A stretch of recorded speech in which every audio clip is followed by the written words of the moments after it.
La Citroën DS3 Cabrio dévoilée au Mondial de l'automobile marque le retour de la marque au chevron sur un marché où elle a indirectement laissé une empreinte indélébile, celui des cabriolets. Indirectement car les sublimes cabriolets DS et SM étaient l'œuvre du carrossier Henri Chaperon. Dans la gamme officielle de Citroën, on compte surtout des découvrables dotés d'un vaste toit ouvrant en toile.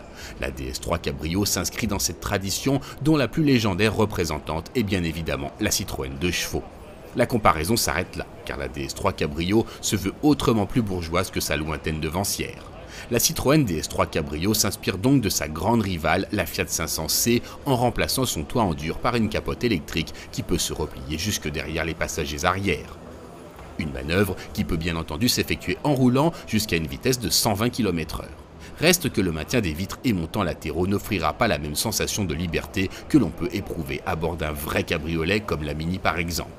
Lorsque l'on arrive aussi tardivement sur ce genre de niche de marché, c'est un peu dommage de ne pas aller jusqu'au bout du concept. Bien évidemment, la Citroën DS3 Cabrio hérite des options de personnalisation des autres DS3 en y ajoutant la possibilité de choisir parmi 3 habillages de capote différents dont un joli motif reprenant le logo DS. Dans le détail, la DS3 Cabrio se distingue également par des feux arrière à effet 3D.